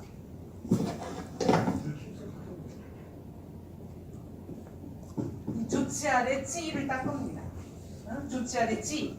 그래서 나치오날 조치아 국가사회주의. 그래서 나치 이렇게 한 거예요. 그래서 나치스라고 정당 이름이에요. 그러니까는 공산당이 일당 독재하듯이 스탈린의 독일에서는 이 국가사회주의 독일 노동자당 이 나치스당이 일당 독재를 한 거예요. 그러니까 우리가 역사적으로 독재를 했다라는 거는 일당 독재를 하는 거죠. 저당이 하는 거예요. 지금 중국이 공산당인 줄 모르는 사람들 많아요. 중국이 형식적으로는 뭐 당이 6개인가 뭐 있다고 그러던데 그거는요 형식적으로 다당대인 척 하느라고 하는 거고요. 실제로는 중국 공산당이 거의 다 일당 독재하는 겁니다. 북한도 마찬가지고요. 그렇게 하는 건데요. 우리는 역사적으로 일당이 지배한 적이 없어요. 다 다당제였고요. 그 다음에 두 번째 정당뿐만 아니라 선거. 선거 다 있었어요. 6.25 전쟁이 피난 가서도 선거 다 했어요. 선거가 없은 적이 없습니다. 근데 이제 나중에 뭐 배우시겠지만 유신 때 이제 그 정당을 약간 유신 정의회를 만들어 갖고 그랬던 거죠. 선거는 다 했어요. 그리고 다당제였고요. 일당 독재한 적이 없어요. 그러니까 독재가 아니라 뭡니까? 권위주의 정권이었던 거예요. 근데 이제 다 마찬가지였는데 그래서 이제 권위주의 체제고요. 이게 이제 대부분 여기 불을 끄면은 이게 좀 조금 잘 보이겠어요. 네. 예. 보이세요? 뒷부분 안 보이실 걸? 자, 그래서 이제 권위주의 체제에서 이거를 그 일본 학자들도 그렇고요. 다 이제 우리가 이승만 시대, 박정희 시대라는 건 권위주의 시대다. 이렇게 나와 있는 겁니다. 독재하고 전혀 다르다는 거 그거 아셔야 돼요. 그리고 이게 이제 독립운동에 큰 공적을 남긴 정치가가 그랬다는 겁니다. 자, 그래서 우리나라도 52년 지금 조금 아까 얘기한 발췌개헌 그 시점을 기점으로 해서 권위주의 체제가 등장했다. 그러니까 나라 세운 지 한 4년 만이죠. 근데 이제 6.25 전쟁이라는 상황도 있고요. 이해할 수 있는 그 여러 가지가 있어요. 그래서 이제 우리가 이 52년부터 87년 민주화됐다고 주장하는 이때까지 35년간 권위주의 체제였는데 쟤네들은 이제 48년 나라 세워서부터 87년까지 40년 독재라고 교과서에 써놨잖아요. 40년 독재. 그 금성 근현대사 교과서가 40년 독재했다고 써놨어요. 근데 더 웃기는 건 뭔지 아세요? 금성 근현대사 교과서가 이 현대사에 관한 게 10몇 쪽인데 짧아요. 현대사니까 45년부터 그렇게 써놓고 우리가 40년 독재를 해놨다면서 독재했다고 남한에 대해서 13번 독재했다고 써놨어요. 근데 13번 독재했다고 써놨는데 그래서 뭐 이승만 시대 몇 번, 뭐 박정희 시대 몇 번 무슨 군부 독재 해갖고 87년까지 우리가 40년 독재를 하고 써놨어요. 근데 북한에 대해서 몇 번 독재했다고 썼겠어요? 북한에 대해서. 북한. 0이에요, 0. 북한에 대해서 독재를 한다는 거 없어요. 이게 제가 금성 근현대사 교과서를 분석하고 기겁을 했어요. 사실 이 교과서 분석을 제가 2012년에 시작했는데 제가 그 이후에 미국사 다 때려쳤잖아요. 아까 이주천 교장 선생님 말씀에 저 원래 서양사 학자입니다. 저 서울대 서양사학과에서 박사학위 받았어요. 미국사 학자인데요. 2012년에 이제 그 저의 스승이신 이인호 서울대 교수 그 이제 KBS 이사장 하셨잖아요. 얼마 전까지 그분이 저한테 국사 교과서를 분석하라 그래갖고 제가 거기 끌려갔어요. 그래서 이제 국사 교과서 분석하다가 이 금성 교과서 분석했더니 세상에 대한민국에 대해서 13번 독재라고 돼 있는데 북한에 대해서 독재란 단어를 한 단어도 안 썼어요. 그래서 제가 이거 크로스 체킹 하느라고 연구원에 있을 때 그 밑에 인턴이랑 그 연구원 다 데리고 했는데 진짜 금성 교과서 이잡듯이 독재란 말 한마디도 없는 거예요. 그러면서 우리는 독재를 했대요. 그게 말이 되냐고 북한에. 그래서 제가 이제 그 이후에 미국사 다시 안 하고 역사 교과서만 분석하고 있잖아요. 한국사로 돌아섰습니다. 완전히. 그래서 한국사를 연구하고 있어요. 어쨌든 그건 제 개인 얘기고요. 자, 그래서 이제 그 다음에 또 54년에 4.4.5 개헌을 하죠. 이게 뭐냐면은 이제 그 초대 대통령에 한해서 임기 제한 규정을 면제한다. 제가 이제 이 한국사를 공부하면서 느낀 건 뭐냐면요. 자, 4.4.5 개헌, 그러니까 발췌 개헌까지는 했어도 저기 안 돼. 4.4.5 개헌은 하지 말았어야 되는 거 아닌가 싶어요. 이때는 그냥 물러났으면 좋지 않았을까. 그러니까 이제 박정희 대통령도 그렇고요. 사람이라는 게 이렇게 나갈 때도 있지만 나아갈 때도 있지만 또 물러날 때도 있어야 되는데 두 분 다 물러날 시기를 놓친 거예요. 근데 이제 두 분의 공통점이 있어요. 제가 이렇게 해보면서 느낀 거는 뭐냐면 이 두 분이 그 시대의 다른 어떤 사람들보다 훨씬 뛰어나요. 그러니까 지적인 능력, 무슨 이런 추진력 이런 것에 있어서 동시대인이 우리가 이제 그 동시대인들하고 같이 어차피 같이 살 운명인데 그 사람들 중에 어떤 사람들보다도 뛰어납니다. 그래서 이제 이승만 대통령 같은 경우에 뭐 원래 한학을 공부해서 과거 시험 봤던 분이잖아요. 그런데 이제 어떻게 해서 미국에 가게 돼서 이제 하버드 대학에서 석사를 하고 프린스턴에서 국제정책 박사를 했잖아요. 근데 이제 이런 지적인 능력 이런 것이 그야말로 동양 서양 것을 다 공부한 사람으로서 보통 사람보다 훨씬 뛰어나고요. 뭐 추진력이라든가 뭐 이런 여러 가지 그 상황에 따른 판단력 이런 게 훨씬 그 시대 어떤 사람들보다 뛰어나고요. 박정희 대통령도 마찬가지잖아요. 나중에 이제 배우시면 아시겠지만은 흔히들 뭐 일본 육사를 나왔다 그러는데 그게 아니고요. 만주국이라는 나라가 따로 있었어요. 일본이 우리를 이제 점령을 하잖아요. 1905년에 이제 외교권 뺏고 1910년에 한일 병합을 하잖아요. 그런 다음에 그걸 발판으로 해서 만주로 쳐서 올라갑니다. 그래서 만주를 국가로 만들어요. 그 청나라 마지막 황제 영화 보신 분 알지만 그 푸이 그 어린애 있죠? 걔를 데려다가 만주국의 왕으로 삼아요. 그래서 만주국이라는 나라를 만듭니다.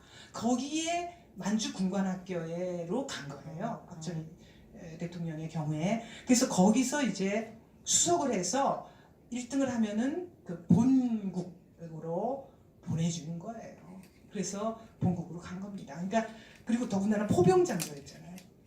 그래서 이제 이과적인 그런 그 소양이 있어요, 공부를. 그래서 나중에 무슨 경부고속국도 같은 거 만들 때는 완전히 그냥 지도를 갖다 놓고 자로 그리고 지금 우리가 뭐라 그래 인터체인지 그거 다 본인이 다 설계했잖아요. 그림 그리고 그런 식으로 그 포병장교로서의 그게 이제 있는 거죠. 근데 어쨌든 그 동시대에 다른 사람들보다 훨씬 지적 능력이 뛰어난 사람들이에요.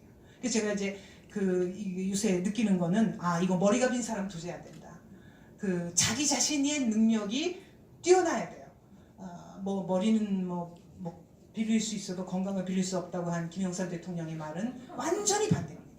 제가 살면서 느끼는 거예요. 완전히 반대예요. 그렇게 빌릴 수가 없어요. 본인이 똑똑해야지. 근데 이제 이 양반들이 물러날 때를 몰랐다는 거죠. 그래서 4.4.5 개헌이라는 거는 뭐냐면은 초대 대통령에 한해서 임기를 제한한다. 이거 위인 설관 하듯이 위인 법을 제정한 거예요. 그래서 이제 어떻게 했냐면은 투표를 했어요. 개헌안을 내 가지고. 근데 투표 결과 135명이 찬성했는데 원래 3분의 2가 돼야 되잖아요. 그럼 3분의 2가 얼마냐? 135.33이 나와요. 그럼 사람이기 때문에 올림을 해야죠. 반올림을. 그래서 136명이어야 돼요. 근데 135명이니까 한 명 부족하잖아요. 근데 당시 국회의장이 누구였느냐? 자유당의 이기붕이었다는 거죠. 근데 이기붕이 그날은 통과를 안 됐다고 그랬어요. 근데 그 다음날 135명이 4.4.5입이란 말 아시죠? 4는 버리고 5는 올린다. 반올림을 얘기하는 거예요. 그러니까 135.33이니까 3이니까 버린다. 그럼 135도 된다라는 식이에요. 그래가지고 이 숫자 노름을 한 거예요. 그래서 통과됐다라고 공표를 한 겁니다. 이게 통과 안 된 거죠, 사실은. 그런데 그래가지고 이걸 우리가 이제 비웃는 조롱하는 말이죠. 4.4.5입 개헌이다. 이렇게 얘기하는 거예요. 그래서 이제 완전히 부산 정치파동하고 4.4.5입 개헌 이게 두 개를 거치면서 권위주의 체제가 형성이 됐고 그러나 그렇다고 해서 우리가 민주주의의 형식을 버렸느냐? 그건 아니다라는 거죠. 그래서 민주주의도 아까 말씀드린 것처럼 씨를 뿌려서 이제 막 새싹을 키워서 자라나는 거다라고 계속 날로 발전해 나가는 거다라고 생각하셔야 된다는 거죠. 요새 지난 2년간은 발전이라기보다는 싹을 죽이고 있습니다만 자, 조금만 더 해보겠습니다. 자, 그래서 이제 그렇게 된 거고요. 이승만 이제 권위주의 체제는 네네 그러세요. 네네 좀 내리세요. 네네. 아니 졸리시지.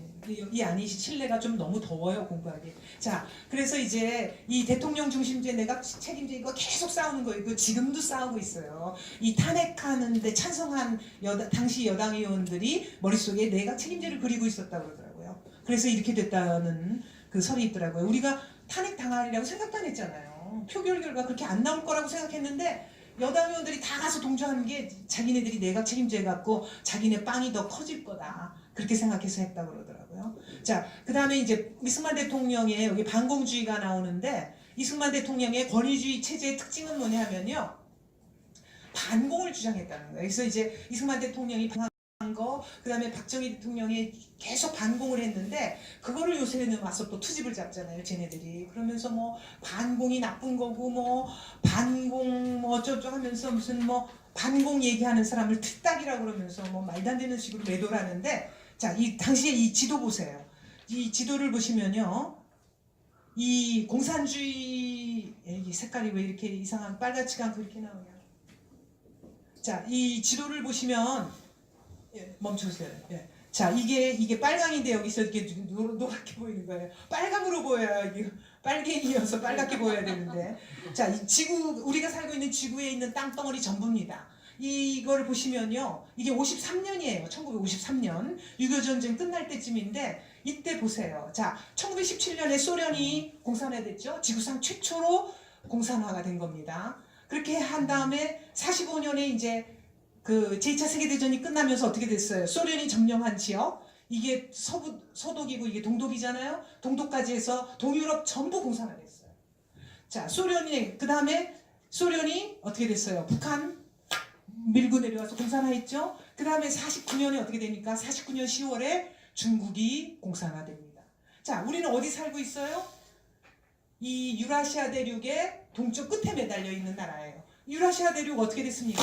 서유럽 조금 빼고는 다 공산화됐잖아요. 이 유라시아 대륙 끄트머리에 우리는 외딴 섬과 같은 존재예요. 이게 1953년의 지도입니다. 그런데 이 상황에서 반공을 안 하면 어떻게 됐겠어요?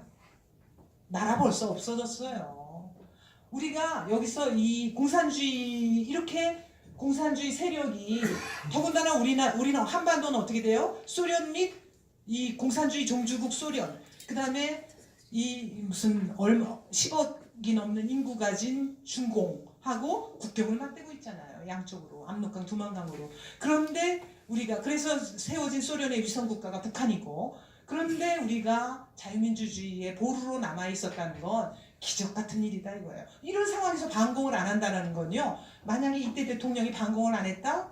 직무유기입니다. 직무유기. 나라가 존재하지 없어졌을 거예요. 그리고 이때 이제 이거 보세요. 자유민주주의 국가는 요거밖에 없었어요. 태국, 그 다음에 우리 대한민국, 그 다음에 일본, 대만, 필리핀 정도밖에 없었어요.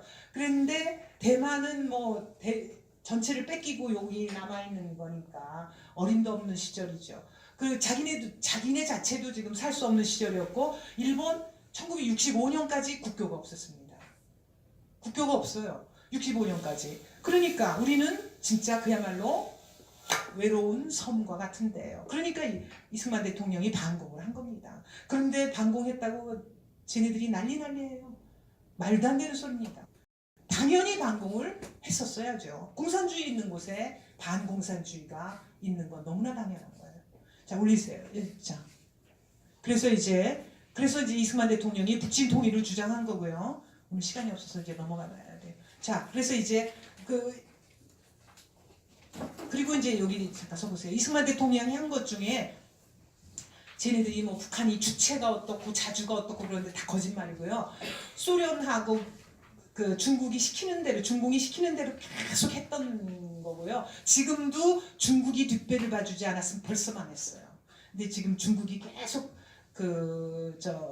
뒷배를 봐줘서 얼마 전에도 뭐 소련이 북한한테도 지금 계속 유엔 제재 위반하면서 기름 주고 있고요.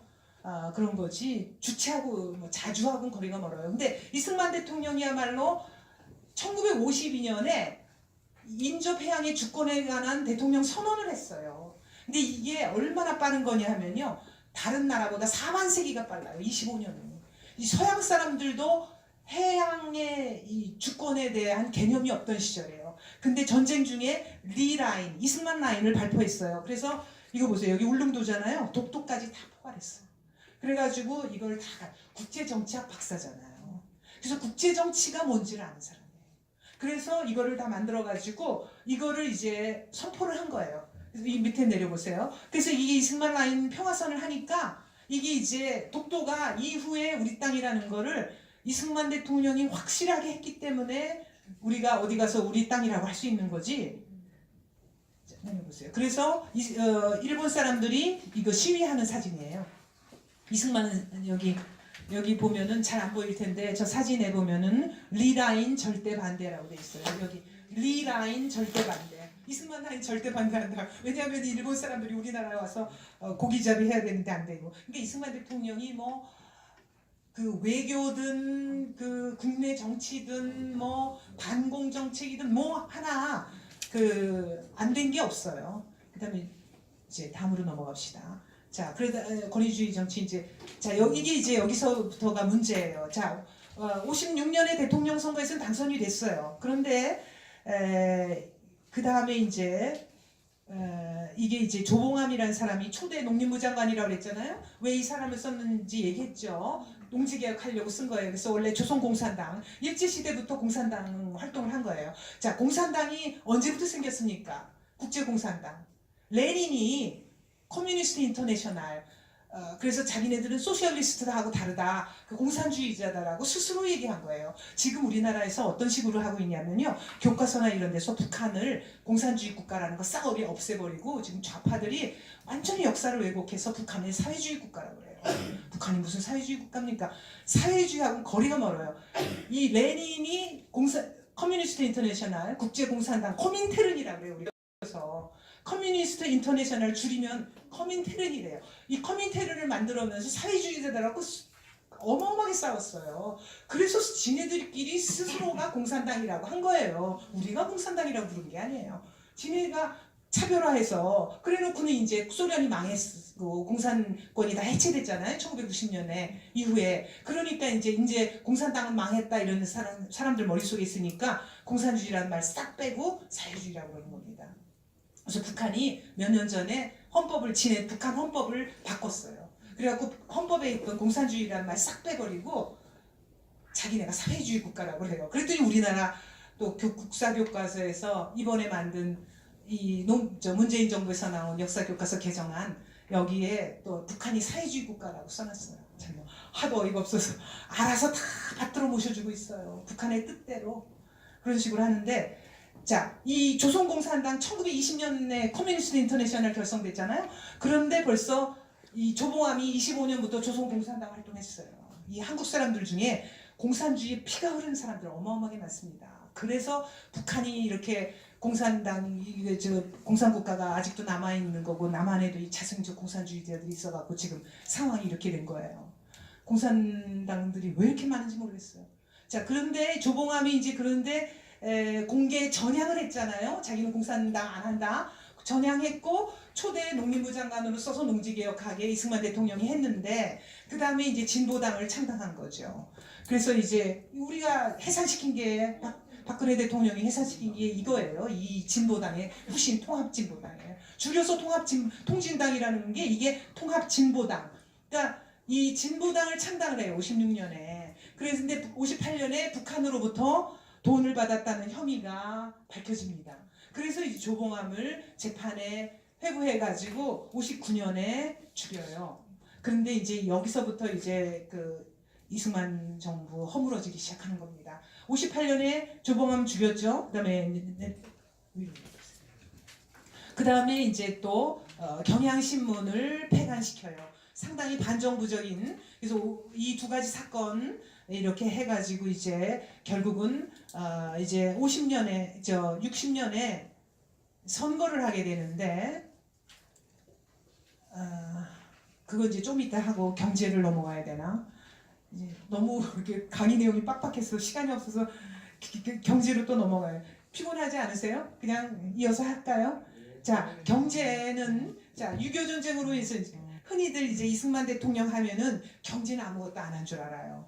그러니까 흔히 어떻게 생각해요? 이 경제는 박정희 대통령이 다 읽었다 이렇게. 물론 맞습니다. 그러나 갑자기 씨도 안 뿌렸는데 어떻게 수확을 합니까? 그 성장시켜서 씨는 이승만 대통령 때 뿌리죠. 그러니까 이승만 대통령이 아무것도 안 한 거라는 걸 이제 지금부터 자 보십시다. 자 6.25 전쟁으로 다 폐허됐죠. 원래 6.25 전쟁 전에도 못 살았어요. 근데 이제 6.25 전쟁으로 완전히 폐허가 됐는데 전쟁이라는 건 또 어때요? 전쟁 중에는 어느 나라나 인플레이션이 일어납니다. 돈을 찍어내기 때문에. 그래서 이제 인플레이션이 일어나서 건국해서 6.25 전쟁 끝난 다음에 한 7, 8년 사이에 물가가 100배가 더 올랐다는 거예요. 어마어마한 인플레이션이 됐죠. 그러나 우리가 워낙 돈이 없어요. 국가가. 그래서 이제 미국의 원조로 국가의 명맥을 유지한 거예요. 근데 어느 정도 원조가 많았느냐 하면요. 이 미국의 그 대충자금이라고 그래갖고 미국이 여러 가지 물자도 주고 뭐 여러 가지 군비도 주고 다 줬지만 달러를 줬어요. 직접. 그러면 그 달러를 한국은행에 넣어놓고 그거를 민간한테 팔아요. 그렇게 해서 그 민간이 한국은행으로 원이 아니라 환이죠. 그다음 이제 우리나라 돈이 들어와요. 그럼 그 우리나라 돈으로 재정 수입을 충당한 거예요. 근데 이게 많을 때는요. 57년 같은 경우에는 절반이 넘었어요. 이게 이제 대충자금이라는 겁니다. 그러니까 결국은 뭐냐? 미국 원조로 우리나라 세수의 절반을 우리나라 세입의 절반을 미국 원조로 채웠다 이 얘기예요. 근데도 이거 가지고 지금 무슨 교과서에서 보면요, 뭐 미국 원조 때문에 뭐 우리나라 농산물이 다 망했다는 등, 뭐 농작물이 뭐 지을 수가 없어지는 농업이다, 뭐 피폐해졌다는 등, 뭐 그런 식으로 다 써놓고 있어요 교과서에. 이게 원래 도와주고 뺨 맞는 거죠. 물에 빠진 사람 뭐 건져놓으니까. 무슨 보따리 내놓으라는 식으로 미국 원조 때문에 우리나라 농촌이 다 망했다 이런 식으로 교과서에 써놓고 있습니다. 자 어쨌든 간에 그 미국이 이제 여러 가지 지원을 해줬는데 이렇게 이제 어려운 상황이었는데도 이승만 대통령이 수입 대체공업화라고 해서 워낙 이제 우리나라 국산품이 없으니까 가장 기본적인 소비재는 우리가 만들어서 쓰자, 수입하지 말고. 그게 이제 기본적인 게 뭐냐면은 세 가지예요. 면방직, 옷은 입어야 되니까. 그 다음에 제분업, 이제 밀가루 이거를 먹어야 되니까. 그 다음에 제당업, 이게 이제 설탕이죠. 근데 이게 색깔이 다 하얗기 때문에 세 가지 다 색깔이 하얗다 그래서 삼백산업이라고 그러는데 이거는 이제 우리가 의식주라 그러잖아요. 그래서 옷이죠. 그 다음에 먹는 거 이제 설탕하고 밀가루 이거 가장 기본적인 산업이에요. 국민들이 먹고 살 그걸 한 겁니다. 그 다음에 이제 집을 짓거나 건물을 지을 때 필요한 기본적인 게 이제 시멘트라든가 판유리라든가 철강 이게 있어야 되죠. 그 다음에 농사 지을 때 쓰는 비료. 요게 이제 기본적인 기간 산업인데 요 기간 산업 부문에 공장을 다 만들었어요. 그래서 전후의 어려운 상황에서도 문경 시멘트 공장 착공했죠. 충주 비료 공장 만들었죠. 그 다음에 오늘날의 현대제철에 해당하는 인천 중공업. 그러니까 기본적으로 철강이라든가 비료라든가 이런 거 다 만들었습니다. 그 다음에 이제 중요한 게요. 이 이승만 대통령 때 이미 원자력 발전의 그 모태가 시작됐다라는 거. 이거 아셔야 됩니다. 이거 왜 중요하냐면요. 지금 정부에서 어떻게 됐어요? 원자력 발전소 다 폐기해버리는 거잖아요. 그래서 이제 다 멈추게 하고 더 이상 못 짓게 하고 가동 안 시키게 하고 그러면서 뭐 원자력 발전소 세일즈 한다고 가서 팔러 갔죠? 샀습니까? 못 샀습니까? 아니 그래서 누가 얘기했죠? 그 뭐 냉면 한 그릇을 팔아도 상도위가 있어서 내가 맛있게 먹는 냉면을 갖다가 파는데 나는 먹지도 않는 냉면을 남한테 가서 냉면 사 먹으세요. 그럼 누가 삽니까? 근데 우리는 여기서 위험하다 그러면서 원자력 발전소 다 폐기하면서 밖에 나가서 원자력 발전 우리가 지어주겠다 그러면은 누가 와서 그거 와서 지어주세요 하는 사람이 어디 있어요. 근데 이 원자력 발전이 왜 중요하냐면요. 우리가 원자력 발전소 다른 나라에 가서 수출해서 한 기를 지어주면 그 경제적 효과가 뭐냐면 휴대폰 500만 개 판 거랑 똑같답니다. 가격이 휴대폰 500만 개 500만 개를 어디 가서 팔아요? 어마어마한 숫자입니다. 그게 원자력 발전소 한 기지예요. 그러니까 그렇게 큰 우리의 먹거리인데 그거를 이렇게 못하게 하고 있는 거예요. 뭐 여러 가지 이유가 있겠죠. 자, 요 내려보세요. 그래서 이승만 대통령이 그 시슬러라는 사람이 왔어요, 미국에서. 근데 이제 그 사람한테서 얘기를 들었어요. 그랬더니 뭐냐면 네. 그래서 이제 이승만 대통령이 그 시슬러한테 강연을 들었는데 이 시슬러 박사가 뭐라고 얘기했냐면은 원자력이 앞으로 굉장히 가능성이 큰 거다. 그래서 이제 이거를 하면은 도움이 될 거다라는 걸 얘기한 거예요. 그랬더니 이제 이승만 대통령이 그렇구나라는, 이게 원래 어떤 사람이 얘기를 해도 그걸 다 알아듣는 사람이 있고 못 알아듣는 사람이 있잖아요. 근데 이승만 대통령이 워낙 이제 그 총기가 있는 분이니까 이거를 딱 들었을 때 벌써 아는 거예요. 이게 앞으로 먹거리가 되겠구나. 우리 백성들이 먹고 살 수 있겠구나라고 생각을 한 겁니다. 그래서 벌써 어떻게 했냐면요. 당시에 문교부 안에다가 원자력 과를 설치를 하고 유학생을 미국에 보내요. 그래가지고 그리고 버블을 만들어요. 58년에. 그 다음에 59년에 이겁니다. 원자력 연구소를 벌써 세웠어요. 그러니까 딱 얼마 된 겁니까? 지금 70년 된 거죠? 59년이면 얼마야? 아닌가? 60년 된 건가요? 60년 된 거네요. 올해로 60년 된 거예요. 딱. 그래서 60년인 걸 두 세대죠. 이렇게 거치면서 그래서 우리가 세계에서 원자력 발전소를 건설할 수 있는 원천 기술을 가지게 된 겁니다. 이 원천 기술 가진 나라가 몇 나라 없어요. 10개 안 된다 그러죠. 지구상에서. 근데 이게 하늘에서 떨어진 게 아닙니다. 이승만 대통령이 한 거잖아요. 59년에. 이게 그 노구를 이끌고 벌써 나라 세웠을 때 75년생이시거든요. 그래서 나라 세웠을 때 벌써 73세인가 뭐 하여튼 당시로서는 어마어마한 고령이에요. 당시로서는 60만 대도 회갑 잔치를 하잖아요. 자, 이거 올려보세요. 이게 원자력 발전소 그 원자력 연구소 기공식 하는데 기공식 하는 삽을 파는 장면입니다. 그래서 이제 이게 그래서 1980년대에 우리가 한국형 경수로를 개발할 수 있었던 거죠. 이 눈물겹게 시작된 한국의 원자력, 이건 뭐 여러분들이 나중에 읽어보세요. 제가 어디 블로그에 어떤 분이 써놓은 건데 진짜 그 자세하게 써놨기 때문에 옮겨왔어요. 나중에 여러분이 한번 읽어보십시오. 그다음에 넘어가세요. 그러니까 이게 경제발전이라는 게 우리가 하루아침에 되는 게 아니라는 걸 알 수 있죠. 이때 원자력 안 했었으면은 우리가 원자력이 가능했겠어요. 근데 이제 50년대 말부터 어려워집니다. 왜냐하면요, 미국이 원조 정책을 바꿔요. 그래서 58년 정도부터는요, 원조를 안 주고요. 여기 어디로 갔지? 원조를 안 주고, 아니에요. 네.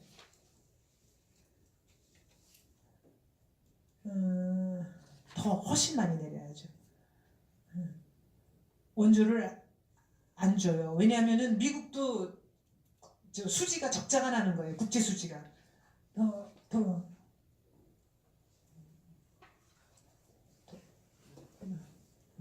올리세요. 여기 이 사진 바로 뒤에 이거는 조금 조금만 더 올리세요. 자, 여기서부터 자 1958년부터 미국 원조가 감소하죠. 그래가지고 이제 어떻게 하지도 못하고 있어요. 이제 이런 상황이었는데 그러나 그럼에도 불구하고 우리나라의 엘리트 집단은 형성되고 있었다라는 거죠. 그래서 한 두 군데 정도의 엘리트 집단이 형성되고 있었는데 이게 이제 그 식민지 시대에 교육을 받았던 사람들이 은행이나 이런데 왜 그 일제 시대 상고 나온 사람들이 있어요. 그 사람들이 이제 이런 그 은행 같은 데서 경제기구에서 훈련, 미국 전문가들로부터 훈련받은 사람들, 이 사람들이 이제 나중에 박정희 대통령 이후에 이제 경제기획원이라는 게 만들어지잖아요. 지금 없어졌습니다. 이 경제기획원에서 이제 들어가서 엘리트들이 그거를 하는 거예요. 그런 사람들이 이제 장기 개발 계획 세워갖고 경제 발전하는 인재가 키워졌고요. 그 다음에 또 하나의 엘리트가 군인입니다.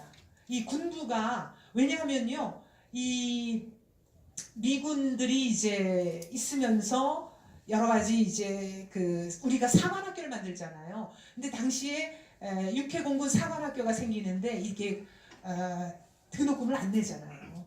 그러니까 경제적으로 어려운 사람들 중에 이 똑똑한 사람들이 사관학교를 많이 갔어요. 왜냐하면은 대학 갈 등록금이 없으니까. 그래서 이제 이 사람들 군부 엘리트가 만들어지는 겁니다. 그래서 이제 두 군데 엘리트가 나오죠. 경제 관료 나중에 될 사람들, 그다음에 이제 나중에 그 이제 5.16 혁명 군사 정변 일으킨 사람들이 이제 군부 엘리트 이렇게 나오게 되는 거예요. 그다음에 이제 그 내려가서 봅시다. 이제 그래서 조금 그래요? 조금만 네 조금만 올려보세요. 이제 여기서부터 이제 합시다. 그 다음에 이제 제가 아까 두 가지 말씀드렸잖아요. 이승만 대통령이 한 게 업적 농지개혁이 제일 큰 거고 두 번째가 교육혁명이라고 했잖아요. 근데 이제 이 교육혁명이라는 게 어떤 의미가 있나 보셔야 돼요. 사실 저는요 하도 입시에 시달려가지고 저도 고등학교도 입시 본 사람이에요. 그래서 고등학교, 대학, 뭐 대학원, 그다음에 나중에 유학 가고 하여튼 그 공부를 하고 시달려가지고 이게 우리나라가 그 경쟁이 치열한 게 굉장히 나쁜 건 줄 알았어요. 근데 나중에 이제 제가 미국사 연구할 때 미국 교육하고 우리나라 교육하고 비교하는 거를 해보니까 미국 사람들이 우리나라 교육을 너무 부러워하는 거예요. 그리고 전 세계적으로 이제 이 교육이 중요하다는 걸 특히 제가 몸으로 느낀 게 언제냐면 무슨 학회를 갔는데 거기서 태국에서 온 학자를 만났어요. 그랬더니 그 사람이 우리나라를 너무 부러워하면서 자기가 전 세계를 다녀봤는데 한국 사람들이 교육열이 제일 높고 인천공항이 너무 좋다는 거예요. 그러면서 자기네 나라는 그 부모들이 하나도 교육열이 없고 애들대로 그냥 무슨 바나나나 따먹고 뭐 이런 식이지 망고나 먹고 이런 식이지 공부를 하겠다는 애들이 없다라는 거예요. 그래서 이제 그때서 이제 제가 이렇게 다른 나라를 보면서 동남아시아 이런 나라를 보면서 이게 교육열이라는 게 모든 나라에 다 있는 게 아니구나. 이게 그 국민이 다 교육을 받아야 된다고 생각하는 사람들이 일부밖에 없는 어디 갔죠? 네?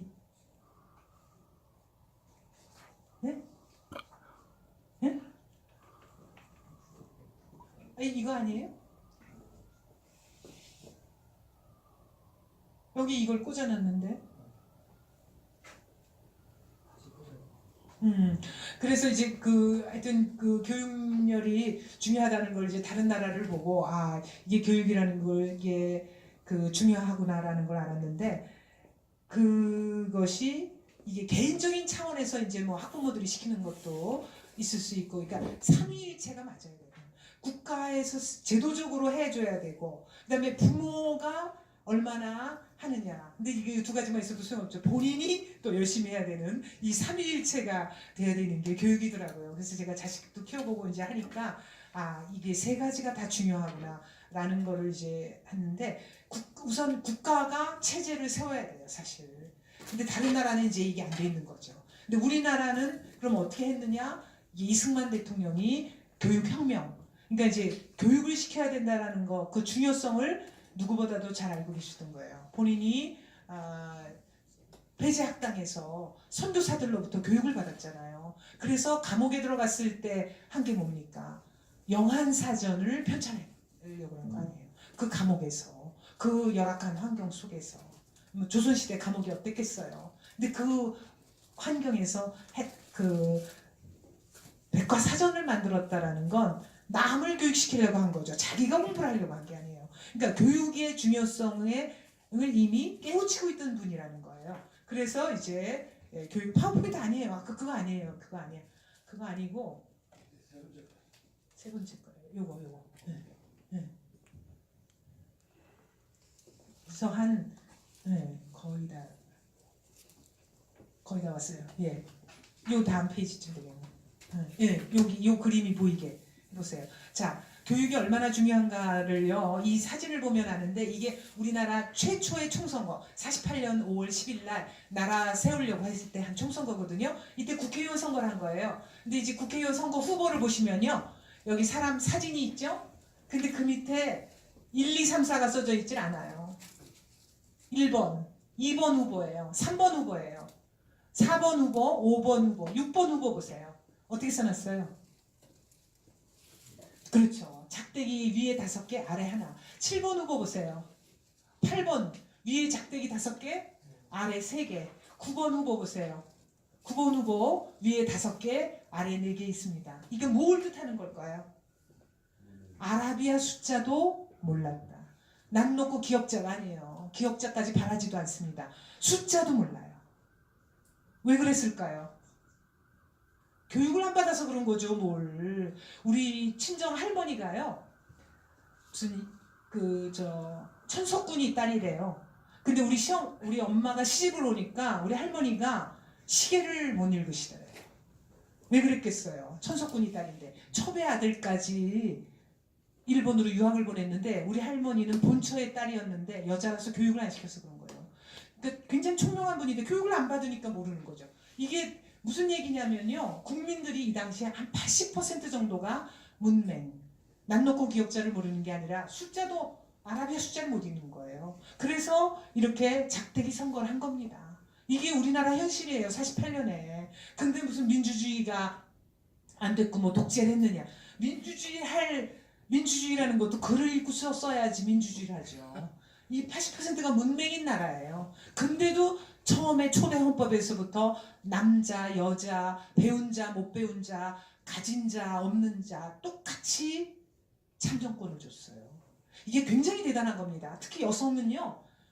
스위스 같은 나라도 여성한테 40년대 참정권 없었어요. 스위스가 1965년인가 여자한테 참정권 줘요. 자, 사우디아라비아 여성에게 참정권 몇 년에 줬습니까? 2015년인가에 줬잖아요. 운전면허 딸 수 있는 거 작년에 줬잖아요. 작년 7월인가 사우디아라비아 여자들이 막 하반기부터 운전할 수 있다. 상반기에 차를 사놓고 차를 막 쓰다듬고 막 그러고 있었잖아요. 운전 사놓고 미리 7월부터 운전할 수 있다 이렇게. 그러니까 이게 48년에 우리 완전히 그냥 민주주의를 처음부터 정착시켜버린 거예요. 배운 자, 못 배운 자, 가진 자, 없는 자, 남자, 여자 다 선거권 줬다는 게 굉장히 혁명적인 겁니다. 이게 그냥 하늘에서 뚝 떨어진 대단한 거라서 그게 고마운 건 줄을 몰라요. 싸워서 얻어야 대단한 건데. 자, 그래서 어쨌든 근데 국민의 80%가량이 문맹이었는데 이렇게 이제 이승만 대통령이 처음부터 어떻게 했느냐. 교육 입국. 교육으로 나라를 다스린다 이거예요. 그래서 초등학교 의무교육제를 도입했잖아요. 그래서 국민학교라 그래갖고 누구나 다 학교에 가게 한 겁니다. 그래서 정부 예산의 10% 이상을 교육에 썼다. 이거 대단한 거예요. 왜냐하면 그 당시 먹고 살기도 어려운 그런 나라에서 교육을. 그래서 대학이 해방 직후에 19개밖에 없었는데 이승만 대통령 하야할 때 1960년에 대학이 63개로 늘어난 거예요. 3배 이상 늘어났죠. 해외 유학생이 그 가난한 나라에서 해외 유학을 가고요. 그 다음에 공무원 해외 연수 보내죠.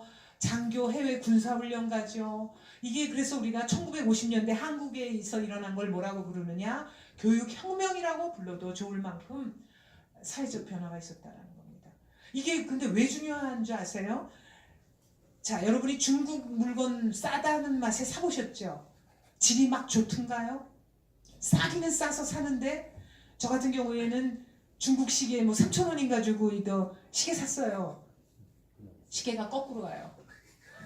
4시인데 한창 뭐 하다가 보니까 거꾸로 가서 2시에 가 있어. 2시간 후에 6시가 아니라 2시에 가. 그런 것도 있어요. 그러니까 뭐 물건 사면 뭐 이상한 냄새 같은 거 나기도 하고 뭐 슬리퍼 같은 거 사. 근데 이제 물건을 사보면요 질이 안 좋잖아요. 근데 우리나라 제가 84년에 미국에 유학을 갔는데요. 그 1달러짜리 누가 이제 차도 없으니까 와이드를 줘갖고 가서 뭐 컵이며 뭐 포크며 뭐 베개며 뭐 세상에 뭐 다 긁어왔어요. 1달러짜리로. 근데 몽땅 사갖고 와서 나중에 쓰다 보니까 접시에 뒤를 봐도 메이드 인 코리아야, 포크도 뒤집어 보면 메이드 인 코리아고. 샀는데 어쩜 세상에 제가 그날 1달러짜리 싸구려 사온 걸 몽땅 메이드 인 코리아예요. 질이 좋아가지고요. 그 컵이며 접시며 포크며 다 쓰다가 거기 있는 사람 다 주고 왔어요. 같은 한국인 유학생. 근데 질이 굉장히 좋았어요. 근데 이런 게 차이가 어디서 나는 걸까요? 그걸 만든 사람들의 교육 능력, 교육받은 그 차이에서 나는 거예요. 한국인들이 물론 이제 무슨 메가디램 무슨 기가램 반도체까지 만들지만 그게 다 어디서 가능했겠습니까? 교육을 받아서 그런 거예요. 그래서 교육을 받았기 때문에 노동자의 질이 높아갖고 수준이 높아서 나온 제품의 질이 좋은 겁니다. 그래서 이 교육이 그만큼 중요한 거예요. 그래서 이제 이 교육혁명을 통해서 이것이 1960년대에 우리가 고도 경제 성장을 할 수 있는 기반이 되는 겁니다. 그래서 이게 없었으면은 올라갔어요. 그게 없었으면은 우리가 이 교육혁명이 없었으면은 이후에 1960년대에 박정희 대통령 아니라 누가 왔어도 전 국민을 끌고 근대화 혁명을 하기는 어려웠다라는 거죠. 그래서 이것을 다 미리 마련해 놨던 게 이승만 대통령이다라는 겁니다. 그래서 이 두 가지를 통해서 우리가 이제 민주주의 그다음에 경제 발전 이거로 갈 수 있는 토대를 다 닦아놨다라는 겁니다.